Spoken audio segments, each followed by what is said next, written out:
Selamat pagi para siswa. Hari ini kita akan mempelajari materi baru, yaitu bab 2, masalah ekonomi dalam sistem ekonomi. Mari kita simak penjelasan berikut ini.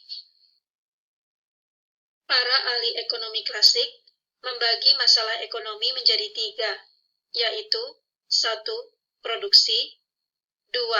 Distribusi, dan 3. Konsumsi. Sementara para ahli ekonomi modern menyatakan 3 masalah pokok ekonomi, yaitu 1. Apa dan berapa yang diproduksi. Dalam hal ini harus diingat adanya faktor kelangkaan dalam memenuhi kebutuhan. Karena tidak semua barang dan jasa dapat diproduksi, maka produsen harus mengambil keputusan yang tepat untuk menentukan jenis dan jumlah barang dan jasa yang diproduksi agar sesuai dengan kebutuhan konsumen. 2. Bagaimana memproduksinya? Masalah ini berkaitan dengan metode atau teknologi yang digunakan dalam memproduksi barang dan jasa. Apakah produsen akan menggunakan padat karya yang menggunakan banyak tenaga manusia atau padat modal yang menggunakan banyak mesin? 3. Untuk siapa diproduksi?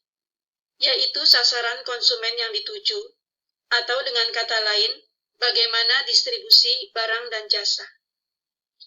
3 kata kunci untuk mengingat masalah pokok ekonomi modern adalah what, how, dan for whom. Pembagian ilmu ekonomi adalah sebagai berikut. Ekonomi deskriptif merupakan analisis ekonomi yang menggambarkan kondisi sebenarnya berdasarkan kondisi fakta dalam perekonomian. Misalnya gambaran kondisi krisis moneter di Indonesia yang terjadi pada tahun 1998. Ekonomi teori adalah analisis ekonomi yang berusaha menjelaskan, mencari pengertian, hubungan sebab akibat, dan cara kerja sistem ekonomi. Ekonomi teori dibagi 2, ekonomi mikro dan ekonomi makro. Ekonomi terapan, yaitu analisis ekonomi teori untuk merumuskan kebijakan-kebijakan dan pedoman yang tepat untuk menangani masalah ekonomi tertentu. Misalnya ekonomi di perusahaan, ekonomi moneter, ekonomi perbankan, dan sebagainya. Penjelasan lebih lanjut mengenai ekonomi mikro dan ekonomi makro.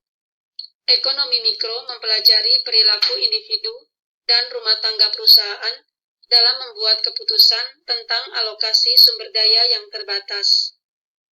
Ekonomi makro mempelajari bagaimana mekanisme perekonomian secara keseluruhan bekerja.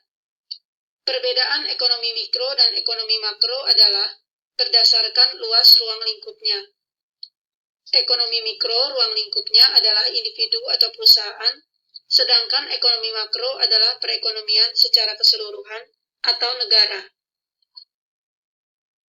Berikut ini tabel perbedaan ekonomi mikro dan ekonomi makro. Ditinjau dari segi harga, ekonomi mikro adalah tentang harga suatu barang tertentu. Ekonomi makro adalah harga keseluruhan.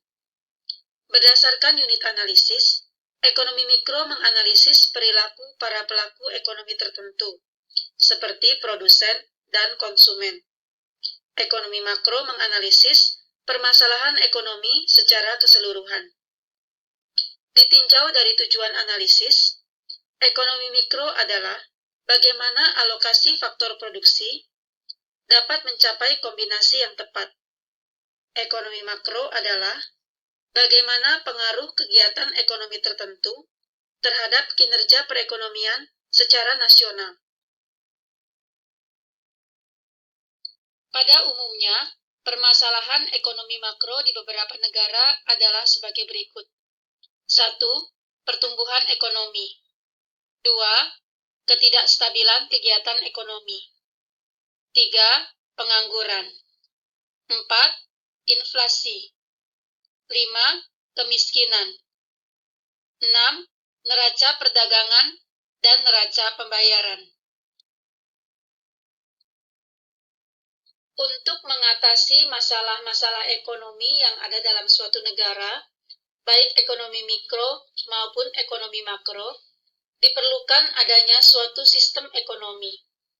Sistem ekonomi adalah perpaduan dari aturan-aturan atau cara-cara yang merupakan satu kesatuan dan digunakan untuk mencapai tujuan dalam perekonomian.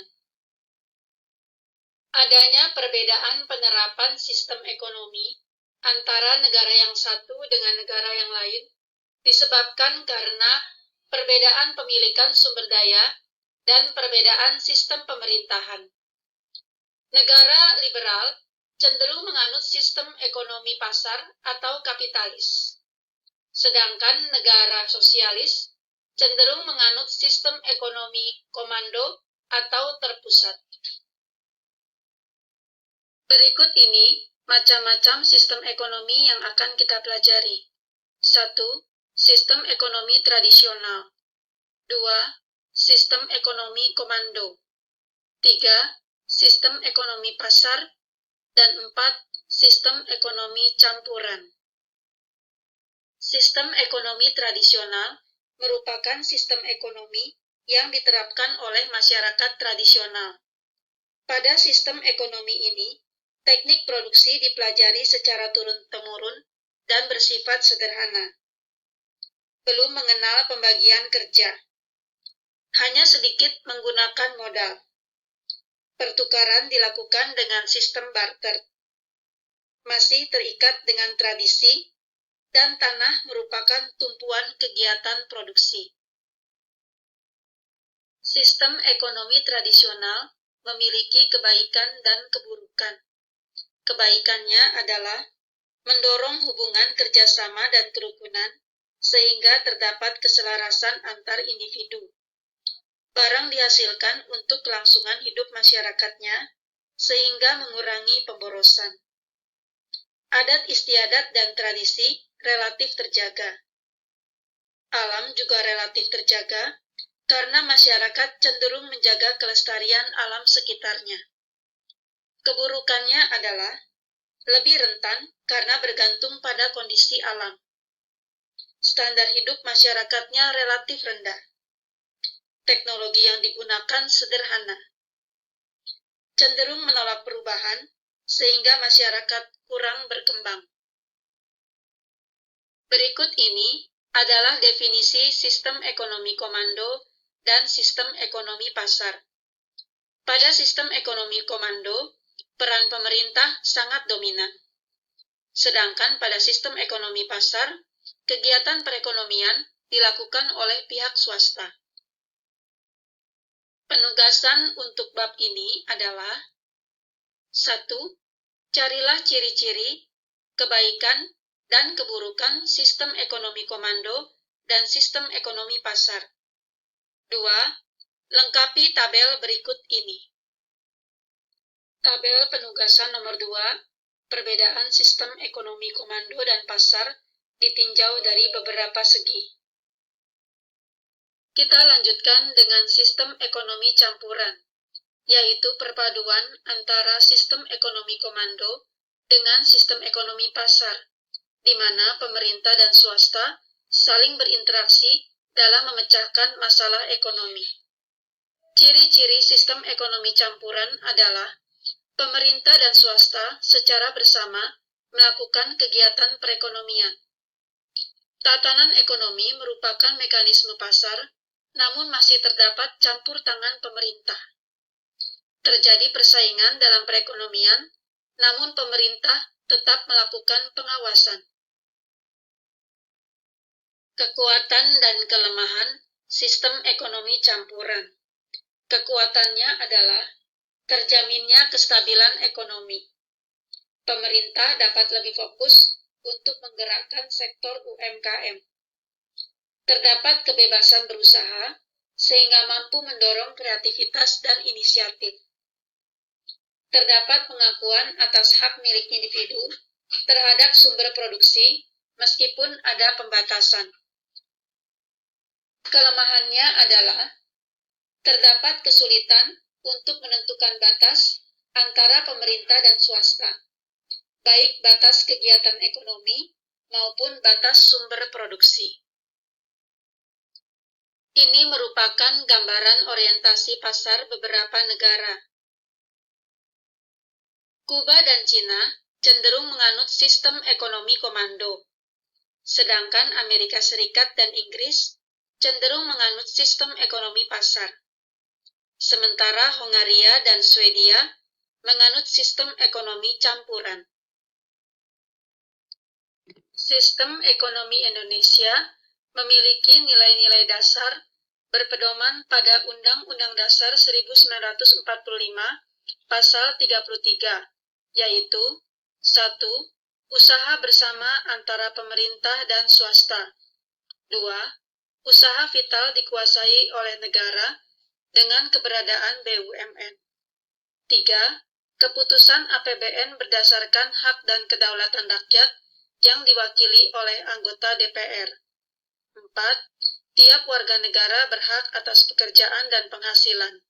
5. Perekonomian nasional diselenggarakan berdasarkan demokrasi ekonomi. Para siswa, demikian penjelasan materi bab 2, masalah ekonomi dalam sistem ekonomi.